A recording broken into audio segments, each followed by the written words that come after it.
So I want to talk a little bit about audience interaction first. I found two clips of two people speaking very generic pieces of text, and I just want you to close your eyes and listen to them. Don't talk to your neighbor about what you think that these people are or what you think that they look like. Just imagine for yourself. These are from the International Dialects of English Archives, and the first man is from Texas and the second woman is from England. Nurse who had been working daily at an old zoo in a deserted district of the territory. So she was very happy to start a new job at a superb private practice in North Square near the Duke Street Tower.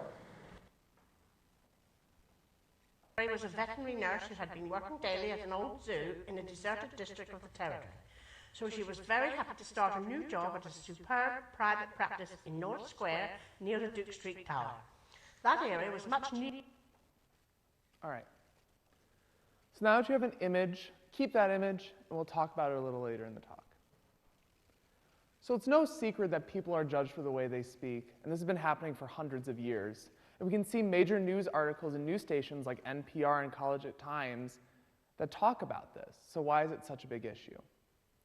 Well, it's been found that we are judged based on 5 main topics through our speech.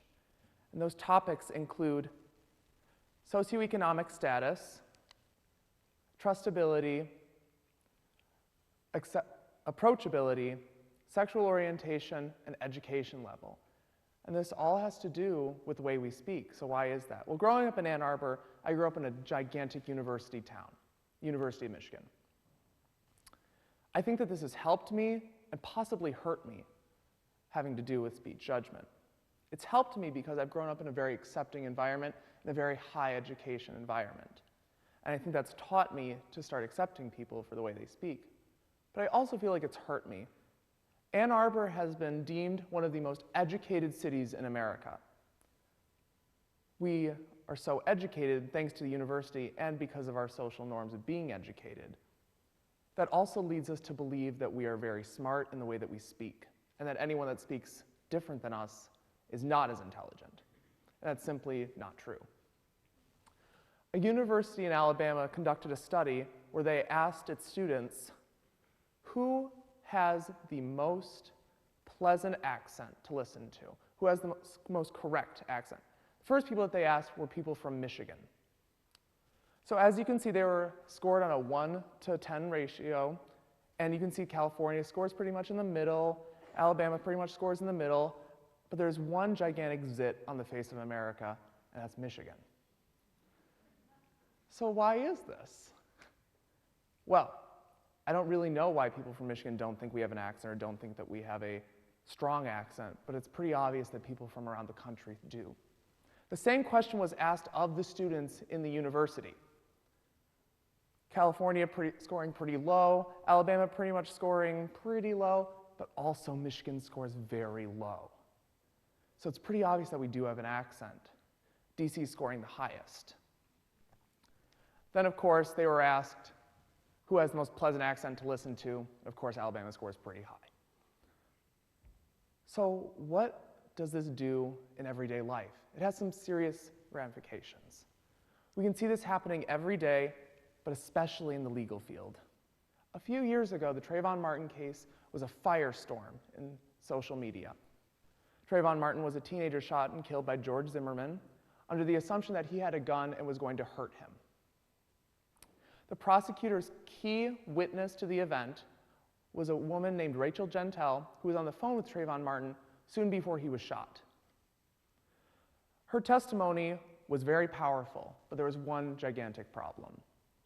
Rachel Gentile grew up in a dual language household alongside being grown up in the ghetto area of her city. So she spoke in very broken English. The prosecutors didn't see a problem with this, but of course the defense did. Reporters described Gentile as being a junkie and being the missing link between monkeys and humans. They went on further to say that Gentile could have been swapped out for a 3-toed sloth and had the same value in her testimony. So why are we comparing her to a 3-toed sloth? I think the defense found this to be a very good thing because then they could say, well, we can't trust her because of the way she speaks. Now, does this really constitute anything? In a perfect world, no, but obviously it does. Her testimony, due to the way she presented it, was thrown out of the case and was told to the jury that they could not consider it. Of course, they threw in some legal jargon to make it legal, but that was the main basis of why they did it. Now, who knows whether or not George Zimmerman would have been convicted had her testimony been considered? We'll never know. But I think it would have helped a lot. So there's a few things that we can do to make sure that we know how to educate our youth. And I think that's the thing that we can do to help this the most. Education is the forefront to helping our youth understand that a bias against a dialect has no real grounds, and that it's a connotation, not anything else. Because after all, a dialect is just a way of showing that you've had a different life experience than someone else, and it really doesn't have anything else attached to it. So let's talk about what you listened to first.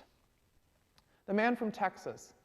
It's been found that a Southern accent has a connotation of not having a lot of education. But that's not true in this case. The Southern man actually had a college degree and is a white-collar worker for the National Post Office.